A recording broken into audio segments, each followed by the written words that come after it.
Bears want second interviews with Coach Jim Caldwell and Dan Quinn. I don't understand how these coaching searches can mature to this point without a general manager in place. I don't get it. Fine, start the search, have your first interview, begin to gather candidates, but by the time you're doing second interviews, shouldn't you have a general manager? Makes no sense to me. Makes no sense to me. I mean, you've explained it a million times. I think your thought that you've talked about as far as, having a tandem here that comes in the door together and is on the same page is a real thing. It's a real thought in the NFL. I think a lot of people are aware of it, especially after some of the failures we've seen where it's been a mismatch. I don't understand that at all. I don't get that. So I don't know. Maybe they're just doing the reverse order. They're going to get the head coach and then ask him what GM he wants. Maybe that's what they're going to do there. That's a different structure. It is a different structure. You're right. It's a different structure. Either way, I'm not going to say it's a huge deal. It's a little awkward. But, you just, again, you hire one head coach. He's going to cut off a certain amount of GMs because he's going to want, I like this guy because he makes sense for what I want to do and he knows how to pick those type of players. And you're going to have to lean on that rather than, vice versa with what the Giants are doing. We got our GM.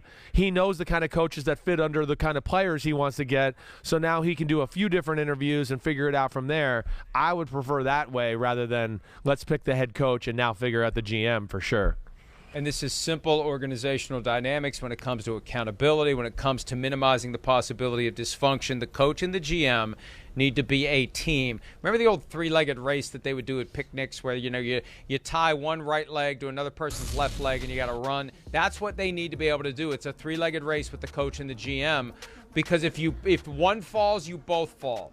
And if you win, you both win. You can't have a scenario like they had in Miami where maybe Brian Flores thought there was an opening to make a run at Chris Greer. Maybe Chris Greer thought there was an opening, and there was, to make a run at Brian Flores. You can't have that. You have to have coach and GM on the same page, whether it's GM hires the coach or they're both brought together simultaneously. And the bottom line is, and we've talked about this, Bill Polian's running the show there. So whatever they get, whatever they have, whether it works or whether it doesn't, Bill Polian will be off consulting with someone else. He's not there to be accountable for the decision that the Bears make at his behest. But he's the one who's making these calls, Chris. I've heard nothing to suggest that ownership is willing to go off the board. They have to justify all the praise they heaped on Bill Polian. Remember George McCaskey 2 weeks ago going on and on? So you're going to not do what Bill Polian wants you to do? Because I guarantee you, if they don't do what Bill Polian has recommended and it fails, Bill Polian will make sure people know the Bears didn't do what he recommended. Exactly right. No doubt. Yeah, I'm never a fan of this formula either. I'm not.